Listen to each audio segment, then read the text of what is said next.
ఈ కథ సీతాపూర్ గ్రామానికి చెందింది. అక్కడ శివ వాళ్ళ అమ్మా నాన్నతో కలిసి జీవిస్తూ ఉన్నాడు. శివ వాళ్ళ నాన్నగారు ఒక సైంటిస్ట్. ఆయన ఇస్రోలో పనిచేస్తూ ఉన్నారు. ఆయన ఇస్రోలోనే కాకుండా ఇంట్లో కూడా చాలా కొత్త కొత్త ఎక్స్పెరిమెంట్లు చేస్తూనే ఉంటారు. నాన్న ఏంటిది? చూడ్డానికి చాలా అందంగా ఉందే. నాన్న ఇలాంటివి కొత్త కొత్తవి కనిపెట్టడానికి మీరు మీ బ్రెయిన్ని చాలా ఉపయోగించాల్సి ఉంటుంది కదా, అవునా? అవును బాబు, నువ్వు కూడా చక్కగా చదువుకున్నావంటే నాలాగే నువ్వు కూడా పెద్ద సైంటిస్టు అవుతావు. లేదు నాన్న, నాకు సైంటిస్ట్ అవ్వాలని లేదు. నేను ఎలా అనుకుంటున్నానంటే ఈ ప్రపంచంలో నేను గుర్తుండిపోవాలి. అప్పుడే శివ వాళ్ళ అమ్మ అక్కడికి వస్తుంది. శభాష్ బాబు, నేను నీ నుంచి ఇదే కోరుకుంటున్నాను. ఇక మీరు కూడా గుర్తుపెట్టుకోండి, దయచేసి నా కొడుకుని సైంటిస్ట్ అవ్వమని బలవంతం మాత్రం చేయకండి. సరే సరే, నేను నీ కొడుకునేమీ బలవంతం పెట్టడం లేదులే. ఇదిగో బాబు శివ, నేను నీకోసం ఒక అందమైన వస్తువుని తయారు చేస్తున్నాను.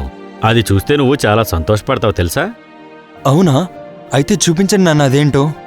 ఒకవేళ మీరు నాకు సూపర్ హీరో పవర్స్ అయితే ఇవ్వడం లేదు కదా నాన్న? అవునా, నా కొడుకు సూపర్ హీరో అవ్వాలనుకుంటున్నాడా? సరే బాబు, నువ్వు సూపర్ హీరో అవటానికి దానికి కావాల్సిన ఎక్స్పెరిమెంట్ నేను చేస్తాను. నాన్న, మీరు నన్ను నిజంగా సూపర్ హీరోగా మారుస్తారా? ఎలాగైతే సినిమాల్లో ఉంటారో? అవును బాబు, నేను నిన్ను సూపర్ హీరోని చేస్తాను. శివ వాళ్ళ నాన్నగారు వాళ్ళ ఫ్యామిలీని ఎంతగానో ప్రేమిస్తారో అలాగే తన ఎక్స్పెరిమెంట్లు కూడా అంతగానే ప్రేమిస్తారు. తన ఎక్స్పెరిమెంట్ కారణంగా తన ఫ్యామిలీకి అంతగా సమయాన్ని కేటాయించలేకపోతున్నారు. ఒకరోజు శివ వాళ్ళ నాన్నగారిని ఈ విధంగా అడుగుతాడు. నాన్న, మీరు నన్ను సూపర్ హీరోగా ఎప్పుడు మారుస్తారు? ఏదో ఒక రోజు తప్పకుండా చేస్తాను బాబు. అలా చేయడానికి కావాల్సినటువంటి సమయం నాకు అస్సలు దొరకడం లేదు. నాన్న, మీరేమనుకోనంటే నేను ఒకటి అడగనా? చెప్పు బాబు. నాన్న, మీరు ఈ పని వదిలిపెట్టి వేరే పని ఎందుకు చేయాలనుకోవడం లేదు? అప్పుడు మనం అందరం కూడా కలిసి ఎంజాయ్ చేయొచ్చు కదా. నా ఫ్రెండ్ ఒకడు వాళ్ళ నాన్నతో రోజూ టైం స్పెండ్ చేసి ఆడుకుంటూ ఉంటాడు. లేదు బాబు, నా బాధ్యత ఏంటంటే నేను ఈ దేశానికి ఏదో ఒకటి ఖచ్చితంగా చెయ్యాలి. దాంతో ఈ దేశం పేరు మారుమోగిపోవాలి. బాబు, ఈయనకి అర్థమయ్యేలా చెప్పడం అంటే గుడ్డోడికి అద్దం చూపించినట్టే అవుతుంది. ఈయన ఆయన కుటుంబం కంటే పనినే ఎక్కువ ప్రేమిస్తారు. పద బాబు, ఆయన్ని ఆయన పనికే వదిలేద్దాం. ఇద్దరూ అక్కడి నుంచి వెళ్ళిపోతారు. ఇక శివ వాళ్ళ నాన్నగారైతే తన పనిలో పడిపోతారు. ఎందుకంటే తను మరికొన్ని రోజుల్లోనే ఒక మిసైల్ని లాంచ్ చేయాలి. కొద్ది రోజులుగా తన ఆరోగ్యం అయితే మెల్లమెల్లగా అలా పాడైపోతూ వస్తూ ఉంది. నాన్న, వర్క్ ఎక్కువగా చేయడం వల్ల రోజు రోజుకి మీ ఆరోగ్యం పాడైపోతుంది. మీరు కొన్ని రోజులు రెస్ట్ తీసుకోండి, లేదంటే మీ ఆరోగ్యం ఇంకా పాడైపోతుంది. లేదు బాబు, నేను గనక ఈ మిసైల్ని లాంచ్ చేశాను అంటే ఇక అప్పుడు నాకు విశ్రాంతే విశ్రాంతి. నీకు తెలియడం లేదు బాబు, ఈ మిసైల్ మన దేశ గౌరవాన్ని ఎక్కడికో తీసుకెళ్ళిపోతుంది. నాన్న, ఒకవేళ మీ ఆరోగ్యం పాడైపోతే గనక? నువ్వు అనుకున్నట్టు అలా ఏం జరగదు బాబు, నేను బానే ఉన్నాను. నువ్వు నా గురించి మరీ ఎక్కువగా ఆలోచించొద్దు బాబు. ఒకరోజు శివ వాళ్ళ నాన్నగారు తన ల్యాబ్లో పనిచేస్తూ ఉండగా సడన్గా తనకి హార్ట్అటాక్ వస్తుంది. ఆ కారణంగా తను సడన్గా చనిపోతారు. ఓరి భగవంతుడా, ఇదేంటిలా జరిగింది? పొద్దున ఆయన ఇంటి నుంచి వెళ్ళేటప్పుడు బాగానే ఉన్నారు కదా, హఠాత్తుగా ఇదెలా జరిగింది అసలు? ఇప్పుడు మనం ఏం చేయాలి? అందుకే ఆయన చేసే పనంటే నాకు అస్సలు ఇష్టం ఉండదు. ఈ రోజు ఆయన చేసే ఆ పనే ఆయన్ని మన నుంచి దూరంగా తీసుకువెళ్ళిపోయింది. అవునమ్మా, నాన్నైతే ఒక మిసైల్ కనుగొనాలనుకున్నాడు, కానీ మిసైల్ అయితే కనుగొనలేదు. కానీ నన్నైతే అనాథం చేసి వెళ్ళిపోయాడు. ఇప్పుడు మనం ఏం చేయాలమ్మా? బాబు శివ, ఇప్పుడు మన ఇంటిని నడపడం కోసం నేను వేరొకళ్ళ ఇంట్లో పని మనిషిగా చేరి డబ్బులు సంపాదిస్తాను. లేదమ్మా, మీరు బయట పని చేసేందుకు వెళ్ళడానికి వీల్లేదు. ఇప్పుడు ఆ బాధ్యత అంతా కూడా నాదే. ఇప్పుడు నేనే ఇంటిని ఎలాగోలా నడిపిస్తాను. కానీ బాబు, నువ్వు ఇంకా చిన్నవాడివే. మీరు నా గురించి అయితే అస్సలు చింతించకండమ్మా, నేను ఏదో ఒకటైతే చేసే తీరుతాను. శివ ఒక హోటల్లో పనిచేస్తూ ఉంటాడు. పొద్దున్నుంచి సాయంత్రం వరకు కష్టపడి పనిచేస్తే తనకి రోజుకి 500 రూపాయలు వస్తుంది. తన ఇంటికి తీసుకెళ్లి వాళ్ళ అమ్మకి ఇచ్చేస్తాడు. అమ్మా, ఇదిగో తీసుకోండి 500 రూపాయలు. నేను పనిచేసిన మొదటి నెల జీతం అమ్మా ఇది. తన కొడుకు మొదటి సంపాదన చూసి అమ్మ సంతోషిస్తుంది. బాబు, నిజంగా ఇది నీ మొదటి సంపాదనేనా? అవునమ్మా. కానీ వాళ్ళమ్మ కాస్త బాధపడుతూ ఈ విధంగా అంటుంది. నేను నిజంగా ఎంత దౌర్భాగ్యురాల్ని. నా చిన్నారి కొడుకు చదువును మానేసి పని చేయాల్సొస్తుంది, కానీ నేను మాత్రం ఏం చేయలేకపోతున్నాను. అమ్మా, మీరు ఇలాంటి మాటలు మాట్లాడకండి, కేవలం సంతోషంగా ఉండండి మీరు. ఒకరోజు శివ వాళ్ళ నాన్నగారిని గుర్తు చేసుకుంటూ ఉంటాడు.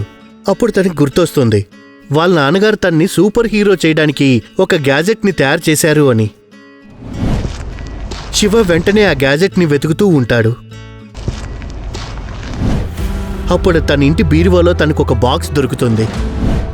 అరే వా, చూస్తుంటే ఈ బాక్స్లోనే నేను సూపర్ హీరో అవ్వటానికి రహస్యం దాగుందన్నమాట.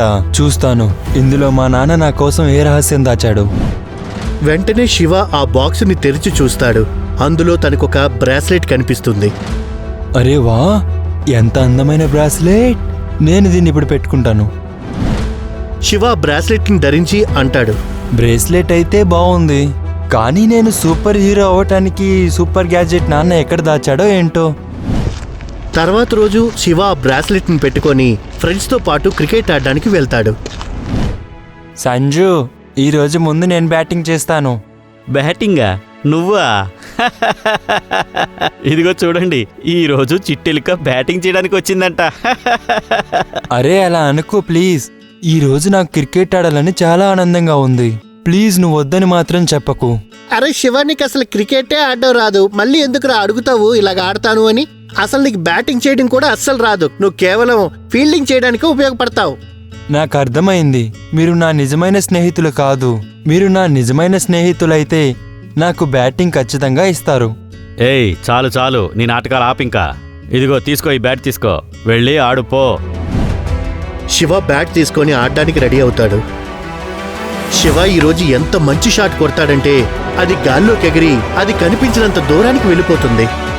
అరే శివ, ఏంట్రా నువ్వు ఎంత మంచి సిక్సర్ కొట్టావో తెలుసా? నువ్వు బాల్ కూడా కనిపించకుండా పోయిందిరా. శివ అదే విధంగా సిక్సర్ మీద సిక్సర్ కొడుతూనే ఉన్నాడు. అదంతా చూసి ఇంకొక ఫ్రెండ్ ఈ విధంగా అన్నాడు, ఇదిగో చూడండి, ఈ రోజు నుంచి ఈ శివ మా టీంకి కెప్టెన్గా ఉంటాడు. చెప్పు శివ, ఈ రోజు నుంచి నువ్వు మాతో క్రికెట్ ఆడతావా లేదా? సారీ ఫ్రెండ్స్, నేను రోజు ఆడటానికైతే రాను. ఎందుకంటే మా నాన్నగారు చనిపోయిన తర్వాత ఇంటి బాధ్యతలన్నీ కూడా నేనే చూసుకోవాల్సి ఉంది. నేను ఎప్పుడు ఫ్రీగా ఉన్నా ఇక్కడికి తప్పకుండా వస్తాను. సరే వెళ్తాను. శివ అక్కడి నుంచి వెళ్ళిపోతాడు. ఆ విధంగా తను వెళ్తూ వెళ్తూ దారిలో ఆలోచిస్తూ ఉంటాడు. ఈ రోజు నేను క్రికెట్ ఇంత బాగా ఎలా ఆడానో తెలియటం లేదు, ఇంత శక్తి నాకు ఎక్కడి నుంచి వచ్చిందో అనేది. ఒకవేళ నాన్న చేసిన ఈ బ్రాస్లెట్ వల్ల అయితే కాదు కదా, కానీ నేను ఇది ఎలా తెలుసుకోగలను? నేను ఒక సూపర్ హీరో లాగా ఈ చెట్టును పీకి దూరంగా పడేస్తాను. నేను అలా చేయగలనో లేదో అనేది ఇప్పుడే చూస్తాను. శివ వెంటనే ఆ చెట్టుని భూమిలోంచి పెకిలించి ఆకాశంలోకి ఆ చెట్టుని చీపురు పొల్ల విసిరినట్టు విసిరేస్తాడు. అంటే దీని అర్థం నాన్న చేసిన ఈ బ్రాస్లెట్ నన్ను సూపర్ హీరోని చేసేసింది. అలా అయితే నేను గాల్లో కూడా ఎగరొచ్చు. సరే ఒకసారి ఎగిరి చూస్తాను. అప్పుడు వెంటనే శివ ఒక సూపర్ హీరో లాగా ఆకాశంలోకి ఎగురుతాడు. హే హే హే, నేను సూపర్ హీరోగా మారిపోయాను. హే హే, నేను ఇప్పుడు ఇతర సూపర్ హీరోలాగా అందరికీ సహాయం చేసేస్తాను. హే హే. కొద్దిసేపటి తర్వాత శివ వాళ్ళ ఇంటికి వచ్చి వాళ్ళ అమ్మతో ఈ విధంగా చెప్తాడు, అమ్మా అమ్మా, నాన్న నాకు ఇచ్చిన మాటను నెరవేర్చారు తెలుసా? ఏం మాట బాబు? అమ్మా, నాన్న నన్ను సూపర్ హీరో చేసేశాడు. ఈ బ్రేస్లెట్ మామూలుది కాదు తెలుసా, ఇది సూపర్ హీరోని చేసే బ్రాస్లెట్. దీన్ని పెట్టుకొని నేను ఏదైనా చేయగలను. సూపర్ మ్యాన్ లాగా ఎగరగలను, అలాగే స్పైడర్ మ్యాన్ లాగా దూకగలను కూడా. అబద్ధాలు చెప్పకు. మీకు నమ్మడం లేదు కదా? ఇప్పుడు నన్ను చూడండి, గాల్లో ఎలా ఎగరగలుగుతానో మీరే చూడండి. శివ మళ్ళీ గాల్లోకి ఎగురుతూ ఉంటాడు. ఎగురుతూ ఎగురుతూ వాళ్ళ అమ్మతో ఈ విధంగా మాట్లాడతాడు, చూసారా అమ్మా, ఇప్పుడు నేను ఏదైనా చేయగలను, నేను ఎగరగలను, నేను సూపర్ హీరోగా మారిపోయాను. హే హే హే. శివ అలా గాల్లోకి ఎగిరి కిందకు వచ్చేసరికి వాళ్ళ అమ్మ ఈ విధంగా అంటుంది, బాబు, నువ్వు సూపర్ హీరో అయితే అయిపోయావు. కానీ అమ్మ చెప్పే ఒక మాట గుర్తుపెట్టుకో, నువ్వెప్పుడు న్యాయం వైపే అడుగులు వెయ్యాలి. నువ్వు నిజాయితీగా ఉన్నంత వరకు ఈ శక్తులు నీకు సహాయం చేస్తాయి. అమ్మా, నేను అలాగే చేస్తాను. నేను ఎప్పుడు మనలాంటి పేదవాళ్ళకి, ఆపదలో ఉన్న వాళ్ళకే సహాయం చేస్తాను. నేను నీకు మాటిస్తున్నానమ్మా. సంతోషంగా ఉండు బాబు. రండమ్మా, నేను మిమ్మల్ని గాల్లో ఎగిరేలా చేస్తాను. వెంటనే శివ వాళ్ళ అమ్మను కూడా తీసుకొని గాల్లోకి ఆకాశంలోకి ఎగురుతాడు. ఈ రోజు నుంచి శివ సూపర్ హీరోగా మారిపోయాడు.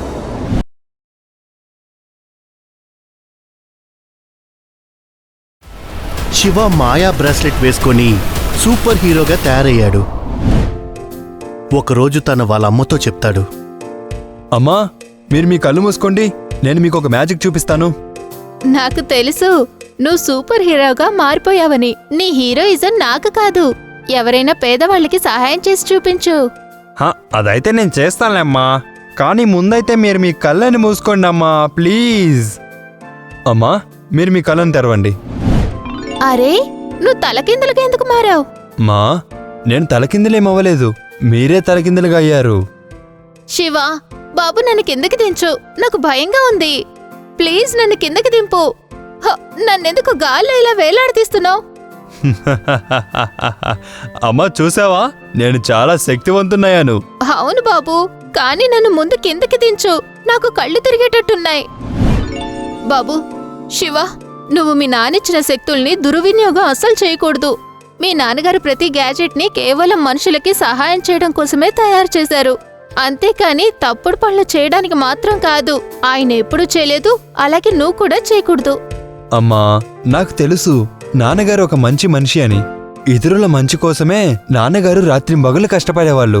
నేనైతే అలాంటి పనులు అస్సలు చేయను. దేనివల్లైతే మా నాన్నగారి పేరు చెడిపోతుందో అది. ఒకరోజు శివ సామాన్లు తీసుకోవడానికి దుకాణానికి వెళ్ళాడు.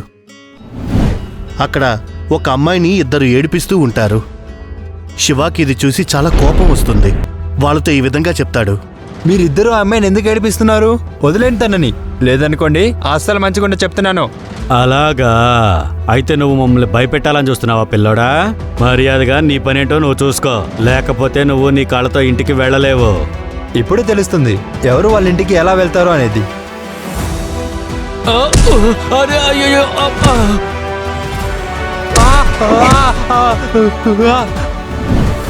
తనకు మీరు సారీ చెప్పండి, సారీ చెప్పండి. సారీ అక్క, ఇక ఈ రోజు నుంచి మేము ఏ ఆడపిల్లని కూడా అసలు ఇబ్బంది పెట్టాం. సారీ సిస్టర్, ఇక నుంచి మేమిద్దరు ఏ అమ్మాయిని కూడా ఇబ్బంది పెట్టాం. థ్యాంక్ యూ బాబు, నువ్వు నన్ను కాపాడావు. వీళ్ళిద్దరూ నన్ను రోజు సతాయిస్తూ ఉంటారు. వాళ్ళు మిమ్మల్ని ఇంకెప్పుడు ఏడిపించరు. మీరు నా నెంబర్ తీసుకోండి, ఎప్పుడు మీకు ఏ సమస్య వచ్చినా సరే నాకొక్క ఫోన్ చేయండి, నేను వెంటనే వచ్చేస్తాను. ఆ తర్వాత రోజు శివ వాళ్ళ అమ్మతో ఈ విధంగా చెప్తాడు: అమ్మా, నేను ఆలోచించుకున్నాను నాన్నగారి శక్తుల్ని నేను ఎలా ఉపయోగించుకోవాలో అనేది. బాబు, నువ్వు కూడా అలాగే చేస్తావా, ఏదైతే మీ నాన్నగారు చేశారో? అలాగే అమ్మా, నేను మా నాన్నగారి శక్తులన్నిటినీ కూడా నేను మన దేశం కోసం అలాగే ప్రజలందరి కోసమే వాడతాను. ప్రజలందరికీ కూడా సహాయం చేస్తూ ఉంటాను. కానీ బాబు, నీకేదైనా జరిగిందంటే నేను ఆల్రెడీ మీ నాన్నగారిని పోగొట్టుకున్నాను. ఇప్పుడు నేను కూడా పోగొట్టుకోలేను. లేదమ్మా, ఇది నాన్నగారి శక్తులు. మన మధ్య నాన్నగారు లేరు, కానీ ఆయన ఆశీర్వాదం మన మీద ఎప్పుడు ఉంటుంది. నాన్నగారు నా కోసమే చేశారు ఇది. ఆ తర్వాత నుంచి శివ తన పని మీద దృష్టి పెడతాడు. ఎక్కడి ఎవరు ఆపదలో ఉన్నా కూడా వెంటనే వారికి సహాయం చేస్తూ ఉంటాడు. ఇంకా తన దగ్గర వాళ్ళ నాన్నగారికి సంబంధించిన ఇంకో డివైస్ కూడా ఉంటుంది. దాని ద్వారా తెలుస్తుంది ఎవ్వరు ఎక్కడ ఆపదలో ఉన్నారు అన్న విషయం. అమ్మా, ఈ పని చేయడంలో నాకు చాలా ఆనందంగా ఉంది. ఇతరులకు సహాయం చేయడంలో ఆ ఆనందమే వేరుంటుంది. ఈ రోజు నాకు తెలిసింది నాన్నగారు తన కుటుంబం కంటే ఎక్కువగా ప్రజలకి సహాయం చేయడం కోసమే తన ఎక్కువ సమయాన్ని కేటాయించేవారు. సరే బాబు, నీ ఇష్టం. నువ్వేం చేయాలనుకుంటున్నావో చేయి, నేను నీకు సహాయం చేస్తాను. కానీ ఒక మాట గుర్తుపెట్టుకో, ఎప్పుడు ఏ తప్పు చేయకూడదు. అమ్మా, నేను నా శక్తుల్ని ఎప్పుడు కూడా తప్పుడు మార్గంలో ఉపయోగించను. మీరసలు ఏ మాత్రం బాధపడకండి. సరే బాబు. శివ అందరికీ సహాయం చేస్తూ ఉంటాడు, వారి నుండి ఎటువంటిది ఆశించకుండా. ఒకరోజు ఒక ముసలావిడ రోడ్డు క్రాస్ చేస్తూ ఉండగా అక్కడికి చాలా వేగంగా ఒక లారీ వస్తూ ఉంటుంది. శివ అక్కడికి చాలా వేగంగా పరిగెత్తుకుంటూ వెళ్ళి ఆ ముసలావిడికి సహాయం చేస్తాడు. బాబు, నీకు చాలా చాలా ధన్యవాదాలు. కానీ నువ్వు ఇదంతా ఎలా చేయగలిగావు? నువ్వింత తొందరగా వచ్చి నన్నెలా కాపాడగలిగావు? బామ్మగారు, నేనేం చేయలేదు, మిమ్మల్ని ఆ భగవంతుడే బతికించాడు. ఓకే, నేను వెళ్తాను, వెళ్ళొస్తా. అలా శివ ప్రతిసారి ప్రతి ఒక్కరికి ఏదో విధంగా సహాయం చేస్తూనే ఉంటాడు. కానీ శివకి ఎటువంటి ఫ్రెండ్స్ ఉండరు. నాతో అయితే మాట్లాడే వాళ్ళే లేరు, ఫ్రెండ్స్ అయితే అస్సలు లేరు. నా మనసులో ఉన్న మాటలన్నీ చెప్పుకోవడానికి. కానీ నా దగ్గర సూపర్ పవర్స్ ఉన్నాయి. శివ ఇదంతా ఆలోచించి ఎంతగానో బాధపడతాడు. తను వాళ్ళ నాన్నగారి గదిలోకి వస్తాడు. అక్కడ వాళ్ళ నాన్నగారు ఎక్స్పెరిమెంట్స్ చేస్తూ ఉండేవారు. శివ వాళ్ళ నాన్నగారు చనిపోవడానికి ముందు ఒక ఎక్స్పెరిమెంట్ చేశారు. ఎలియన్ని ఆవిష్కరించడానికి చేసే ఎక్స్పెరిమెంట్ అది. ఇదేంటిది? నాన్నగారు ఒక రోబోని తయారు చేయాలనుకున్నారా? బహుశా నాన్నగారు దీన్ని పూర్తి చేయలేనట్లున్నారు. నాన్నగారు వదిలేసిన ఈ సగం పనిని నేను పూర్తి చేయాలనుకుంటాను. ఇక అప్పుడు శివ ఆ రోబోట్ని బాగు చేయాలనుకుంటాడు. అప్పుడే ఆ రోబోట్ నుంచి మెరుస్తూ లైట్లు వస్తాయి. అయ్యో బాబోయ్, ఇదైతే చాలా విచిత్రంగా కనిపిస్తుంది. కొంపతీసి నేను ఏ పొరపాటు చేయలేదు కదా? శివ ఆలోచిస్తూ ఉండగా అందులోంచి ఒక అమ్మాయి నీడ కనిపిస్తూ ఉంటుంది. అది కూడా నీలం రంగులో కనిపిస్తుంది. శివ ఎదురుగా ఇక తను చేసిన రోబోట్ ఉంటుంది. అది కూడా పూర్తిగా నీలం రంగులో ఉంటుంది. హలో శివ, మీ నాన్నగారు నీ విషయాలన్నీ నాకు ముందుగానే చెప్పారు. నీ పూర్తి డేటా నా లోపల స్టోర్ అయి ఉంది. భలే ఉంది, ఇదైతే మాట్లాడుతుంది. నీకు నా గురించి మొత్తం తెలుసా ఏంటి? హా, నాకు మొత్తం కూడా తెలుసు. నువ్వు మా అందరికి చెడైతే ఏం చేయవు కదా? నేనైతే ఎలాంటి పొరపాటు చేయలేదు. లేదు, నా లోపల అలాంటి డేటా ఏది స్టోర్ అయ్యలేదు. నన్ను కేవలం నీకు ఫ్రెండ్గా ఉండడానికే తయారు చేశారు. దాని ద్వారా నేను మనుషుల బాధల్ని అర్థం చేసుకోవాలని, వాళ్ళకి సహాయం చేయాలని. అరే వా, మా నాన్న ఎంత తెలివైన వారో. తనన్నిటికీ ముందే సొల్యూషన్ వెతికి పెట్టారు. ఇక నేను కూడా నీకు సహాయం చేస్తూ ఉంటాను. సరే, ఇంతకీ నీ పేరేంటి? పేరా? మీ నాన్నగారు నాకు ఎలాంటి పేరు పెట్టలేదు. సరే, అయితే నేను ఈరోజు నీకు పేరు పెడతాను. ఈ రోజు నుంచి నీ పేరు జూలీ. ఓకే, నా పేరు జూలీ. Data store. అమ్మా చూడండి, నిన్ను కలవడానికి ఎవరొచ్చారు? బాబు శివ, ఇదెవరు? అమ్మా, తిని జూలీ. తిని మనలాగా మనిషి కాదు, తనొక రోబోట్. నాన్నగారే దీన్ని తయారు చేశారు, కానీ దాన్ని మధ్యలోనే ఆపేశారు. దాన్ని నేను పూర్తి చేశాను. బాబు శివ, ఇలాంటి చాలా విషయాలున్నాయి మీ నాన్నగారి గురించి మనకి పూర్తిగా తెలియనివి. అందుకని మనము మంచి విషయాలతో పాటుగా వచ్చే ప్రమాదాలను కూడా ఎదుర్కోవడానికి సిద్ధంగా ఉండాలి. నువ్వేం చెప్పాలనుకుంటున్నావమ్మా? ఏం లేదు బాబు, ముందు భోంచేద్దు గాని పద. అమ్మా జూలీ, నువ్వు కూడా భోంచేస్తావా? లేదు, నేను భోజనం చేయలేను. ఈ డేటా నాలో స్టోర్ అయ్యలేదు. అరేవా, అది చక్కగా మాట్లాడుతుంది కూడా. అవునమ్మా, తన ఇక మీద నుంచి మీ దగ్గరే ఇంట్లో ఉంటుంది. నేను ఇంట్లో లేనప్పుడు తనే మిమ్మల్ని జాగ్రత్తగా చూసుకుంటుంది. హా, నాకు ఇంటి పనులు పూర్తిగా వచ్చు. ఇంటి పనుల డేటా నాలో స్టోర్ అయి ఉంది. కొద్దిసేపటి తర్వాత శివ వాళ్ళ అమ్మ టీవీ చూస్తూ ఉంటుంది. అప్పుడు ఒక విషయాన్ని న్యూస్లో చూపిస్తూ ఉంటారు. ఒక పెద్ద మనిషి ఒక స్కూల్ని ఆక్రమించుకుంటాడు. అలాగే అక్కడ పిల్లలందరినీ కూడా బందీలుగా బంధించేస్తాడు. శివ, బాబు, నువ్వు వాళ్ళకి సహాయం చేయాల్సిందే. మీరు కంగారు పడకండమ్మా, నేను ఇప్పుడే వెళ్తున్నాను. నేను కూడా నీతో పాటు వస్తాను. శివ ఇంకా జూలీ ఇద్దరు కూడా స్కూల్ దగ్గరికి వెళ్తారు. అక్కడ ఆ దృశ్యాన్ని చూసి ఆశ్చర్యపోతారు. ఎందుకంటే శివకి ఈ విధంగా అవుతుందని తను ఎప్పుడు ఊహించలేదు.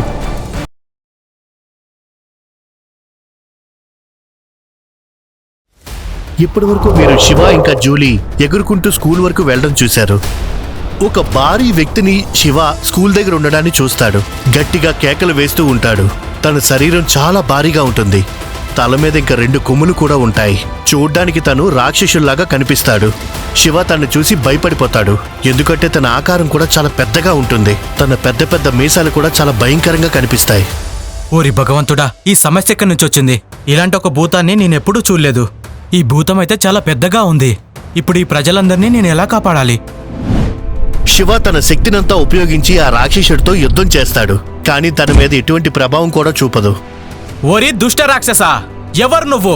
ఈ అమాయకుల్ని నువ్వు ఎందుకని బంధించి ఉంచావు? నా ముందుకే వచ్చి నువ్వు ధైర్యంగా మాట్లాడగలుగుతున్నావా? ఎవరు నువ్వు? ఒకవేళ నా గురించి నీకు చెప్పానంటే నీ పంచ తడిసిపోతుంది. అవునా? బహుశా అది నువ్వేనా? ఈ మధ్యకాలంలో నిన్ను నువ్వు రక్షకుడిగా చెప్పుకుంటున్నావు. అయితే విను రక్షకుడా, నా పేరేంటో తెలుసా? హోరో. హోరో. హే, నీ పేరు హోరోబోరా అయితే నాకేంటి? మర్యాదగా వాళ్ళని వదిలిపెట్టు, లేదంటే నా చేతిలో నువ్వైపోతావు. అవునా? ఇప్పుడున్న నీ ఆకారాన్ని బట్టి ముందు నువ్వు నా నుండైతే బతికి బయటపడాలి. ఎందుకంటే ఇప్పుడు నీ అంతం అయితే గనుక అప్పుడు అందరి భ్రమలు తొలగిపోతాయి. ఇప్పుడు వాళ్ళ రక్షకుడు, వాళ్ళని రక్షించేవాడే అంతమైతే అప్పుడు వీళ్ళని ఎవరు కాపాడతారు? అక్కడే ఆగు, నేనేంటో చూపిస్తా నీకు. శివ అప్పుడే ఆకాశంలో చూస్తూ ఉంటాడు. అటువైపు అక్కడ ఒక శాటిలైట్ వస్తూ ఉంటుంది. ఆ శాటిలైట్ శివ యొక్క శక్తిని ఇంకాస్త పెంచుతుంది. ఆ శాటిలైట్ ని చూసేసరికి శివకి ఏమీ అర్థం కాదు. అప్పుడే జూలీ తనతో ఈ విధంగా చెప్తుంది.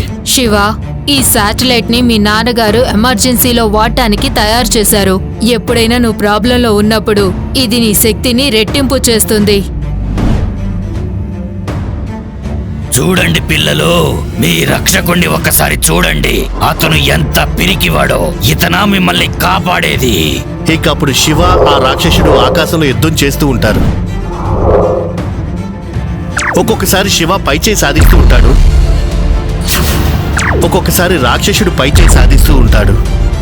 అరే, ఉన్నట్టుండి ఈ పిల్లవాడికి ఏమయ్యింది? అకస్మాత్తుగా అంత శక్తి ఎక్కడి నుంచి వస్తుంది? నేను ఖచ్చితంగా ఏదో ఒకటి చెయ్యాలి. దాంతో అతను ఓటమిని ఒప్పుకోవాలి. ఆ రాక్షసుడు స్కూల్లో ఉన్న పిల్లలపై మాయని ప్రయోగిస్తాడు.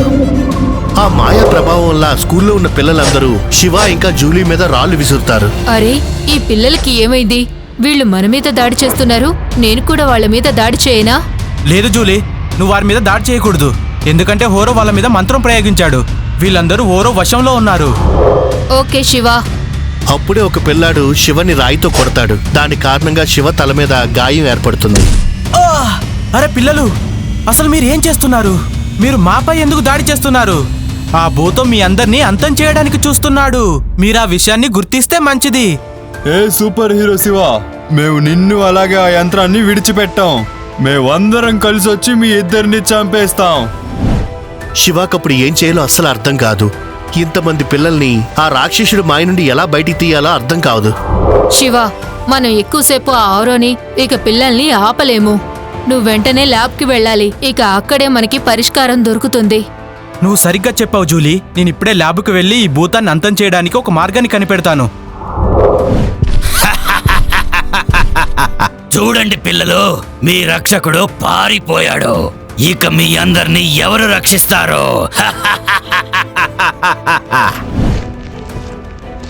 నాన్నగారు తప్పకుండా ఏదో ఒకటి కనిపెట్టే ఉంటారు. అది నాకు ఈరోజు ఉపయోగపడొచ్చు. అప్పుడు శివ అటు ఇటు తిరుగుతూ చూస్తూ ఉంటాడు. అప్పుడే శివ దృష్టి ఒక పుస్తకం మీద పడుతుంది. ఆ పుస్తకంలో ఇటువంటి మాయల గురించి పూర్తిగా రాసి ఉంటుంది. శివ ఆ పుస్తకాన్ని చదువుతూ ఉంటాడు. దొరికింది. మాయావశంలో చిక్కుకున్న వారిని ఇడిపించే మార్గం నాకు ఒకటి దొరికింది. శివ వెంటనే ఆ రహస్యాన్ని తెలుసుకొని స్కూల్లో పిల్లల్ని కాపాడడం కోసం అక్కడికి వెళ్తాడు. మళ్ళీ వెనక్కొచ్చిన శివాన్ని చూసి ఆ రాక్షసుడు ఈ విధంగా అంటాడు. చూడండి పిల్లలు, మీ పిరికి రక్షకుడు తిరిగి వచ్చాడు. అరే, నిన్ను నువ్వు హీరో అనుకున్నావు కదా, మరి వెన్ను చూపి ఎందుకు పారిపోయావు? పారిపోతే పారిపోయావు, మళ్ళీ నీ ప్రాణాల్ని ప్రమాదంలో పడేయడానికి ఎందుకు తిరిగి వచ్చావు? ఇప్పుడు సమస్యల్లో ఉన్నదైతే నీ ప్రాణాలే హోరో. పిరికితనం గురించి మాట్లాడుకుంటే ఎవడు పిరికివాడు, ఎవడు ధైర్యవంతుడనేది నీకు ఇప్పుడే తెలిసిపోతుంది. ఎందుకంటే నేను నీలాగా పిల్లల్ని అడ్డు పెట్టుకోను కాబట్టి. నువ్వు పిల్లల మీద మంత్రం ప్రయోగించి వీళ్ళని వశం చేసుకొని అడ్డుగా పెట్టుకున్నావు పిరికివాడా. చూడు బాబు, ప్రేమ ఇంకా యుద్ధంలో ఇవన్నీ జరగడం సహజం.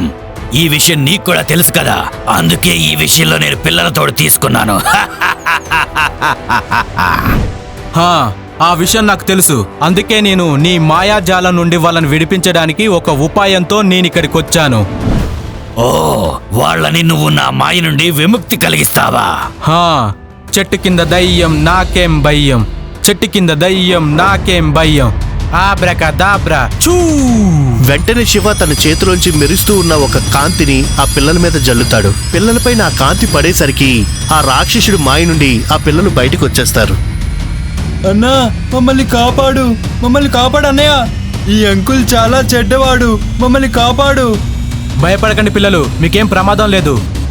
జూలీ, నీ మాయాశక్తిని ఉపయోగించి ఈ పిల్లలందరినీ ఈ స్కూల్ నుంచి బయటికి తీసుకుని వెళ్ళు. వెంటనే జూలీ మాయాశక్తిని ఉపయోగించి ఆ స్కూల్ పిల్లలందరినీ గాల్లో లేపి అక్కడి నుంచి బయటికి తీసుకువెళ్ళిపోతుంది. నీకేమనిపిస్తుంది? ఆ పిల్లల్ని ఇంకా నిన్ను నా నుండి రక్షించుకోగలవని అనిపిస్తుందా? లేదు, మిమ్మల్ని నా నుండి ఎవ్వరూ కాపాడలేరు. అరే బండనాయలా, ముందు నవ్వడం ఆపు. చూస్తూ ఉండు, నీకిప్పుడు ఎలా బుద్ధి చెప్తానో. శివ ఒక్కొక్కటిగా తనకు తెలిసిన శక్తులన్నింటినీ ఉపయోగించి ఆ రాక్షసుడి మీద జల్లుతాడు. ఇక ఆ రాక్షసుడు కూడా శివ మీద తన శక్తుల్ని ఉపయోగిస్తాడు. వాళ్ళిద్దరి మధ్య చాలా పెద్ద యుద్ధమే జరుగుతుంది. ఇదంతా కూడా మీడియా వాళ్ళు షూట్ చేస్తూ ఉంటారు, పైగా లైవ్ కూడా టెలికాస్ట్ చేస్తూ ఉంటారు. శివ ఇంకా ఆ రాక్షసుడి యొక్క యుద్ధం టీవీలో లైవ్ లో వస్తూ ఉంటుంది. ఈ యుద్ధాన్ని శివ వాళ్ళ అమ్మ కూడా చూస్తూ ఉంటుంది. ఓరి దేవుడా, నా కొడుకు ఎలాంటి ప్రమాదంలో చిక్కుకున్నాడు. ఒకవేళ నా బిడ్డకేమైనా జరిగిందంటే నేను ప్రాణాలతో అస్సలుండలేను. ఈ రోజు వాళ్ళ నాన్నగారు బతుకుంటే తనకి ఇలాంటి ప్రమాదం వచ్చేదే కాదు. ఊర్లో అందరూ కూడా కంగారు పడిపోతూ ఉంటారు, ఎందుకంటే శివ రాక్షసుని చంపగలడా లేదా అని. ప్రతి ఒక్కరూ కూడా శివ గెలవాలని ప్రార్థనలు చేస్తూ ఉంటారు. శివ రాక్షసుడి మధ్య యుద్ధం మాత్రం అలా కొనసాగుతూనే ఉంటుంది. కొద్దిసేపటికి శివ దగ్గర ఉన్న శక్తులన్నీ కూడా అయిపోతాయి, కానీ తన నమ్మకాన్ని మాత్రం కోల్పోడు. చూసావా పిల్లడా, నీ శక్తులన్నీ అయిపోయాయి కదా, అలాగే నీ పొగరు కూడా తునాతునకలైపోయింది కదా. నా శక్తి అయిపోవచ్చు, కానీ నాలో గుండె ధైర్యం మిగిలే ఉంది. నీకు వినపడిందా? గుండె ధైర్యం ఉన్నవాడికి ఆ భగవంతుడే తోడుంటాడు. ఇప్పుడు కనపడ్డాడు కదా దేవుడు, మరి నాతో పెట్టుకుంటే అలాగే ఉంటుందమ్మా. ఇకప్పుడు ఆ రాక్షసుడు తన మాయాశక్తితోని శివాని మిగతా వారందరినీ కూడా తాడుతో బంధించేస్తాడు. శివ ఆ తాడుని విడిపించుకోవడానికి చాలా ప్రయత్నం చేస్తూ ఉంటాడు, కానీ ఆ తాడు విడిపించుకోవడం కష్టమవుతుంది, ఎందుకంటే అదొక మాయా తాడు. అప్పుడే శివ వాళ్ళ నాన్నగారిని గుర్తు చేసుకుంటాడు. నానా, మీరు నాకిచ్చిన ఈ శక్తులతో నేను హోరోతో పోరాడాను, కానీ ఆ శక్తులకి ఇప్పుడు ఏమైందో నాకు తెలియడం లేదు. అవి ఇప్పుడు పనిచేయడం లేదు. నానా, నేను వీళ్ళందరినీ కాపాడాలనుకుంటున్నా. నాకు సహాయం చేయండి నానా, నాకు తోడుగా ఉండండి. ఇక ఆకాశంలో శివ చూస్తూ ఈ విధంగా అంటాడు, చెట్టు కింద దయ్యం నాకేం భయం, చెట్టు కింద దయ్యం నాకేం భయం, ఆబ్రకదాబ్రా చూ. అప్పుడు ఆకాశం నుంచి ఒక శక్తి వస్తుంది. అది వెంటనే నేరుగా శివ లోపలికి ప్రవేశిస్తుంది. ఆ శక్తి రాగానే మొత్తం ఆ తాళ్ళన్నింటినీ తెంపుకుంటాడు శివ. అప్పుడు శివలోని ఎంతో శక్తి ప్రవేశిస్తుంది. మళ్ళీ వాళ్ళిద్దరి మధ్య యుద్ధం కొనసాగుతూ ఉంటుంది, కానీ ఈసారి శివ యుద్ధంలో విజయం సాధిస్తాడు. అందరూ ఎంతో ఆనందిస్తారు. శివ, నీకు సంతోషంగా లేదా? అకార్డింగ్ టు నా డేటా ప్రకారం నువ్వు సంతోషంగా ఉండాలి కదా. జూలీ, నేనొక నార్మల్ జీవితం జీవించాలనుకుంటున్నాను. నాకు ఎటువంటి సూపర్ హీరో అవ్వాలన్న కోరిక లేదు. వీలైతే వీళ్ళ జ్ఞాపకాల్ని తొలగించాలనుకుంటున్నాను. అప్పుడే వాళ్ళు వాళ్ళ పాత జీవితాన్ని మళ్ళీ నార్మల్గా జీవించగలరు. అయితే నువ్వు ఇది కోరుకుంటున్నావా? వాళ్ళ మెమొరీ డిలీట్ అవ్వాలని, ఇక నువ్వు సూపర్ హీరో అన్న విషయం మర్చిపోవాలని? హా, ఇదంతా కూడా నాకు చిటికలో పని. ఇప్పుడు చూడు. జూలీ తన మాయాశక్తితోని అందరిలోని మెమొరీని డిలీట్ చేస్తుంది. అప్పుడు ఎవరికి కూడా ఏమీ గుర్తుండదు. ఇద్దరు కూడా నార్మల్గా నడుచుకుంటూ ఇంటికి వెళ్ళిపోతారు. వాళ్ళ ఇంటికి చేరుకునేసరికి ఇంట్లో సోఫా పైన ఒక లెటర్ రాసి ఉంటుంది. అది వాళ్ళ అమ్మగారికి సంబంధించింది. మీకు గనక మా వీడియో నచ్చింది అంటే ప్లీజ్ మా ఛానల్ని సబ్స్క్రైబ్ చేయండి. అలాగే ఈ వీడియోని లైక్ చేయండి, అలాగే షేర్ కూడా చేయండి. ధన్యవాదములు.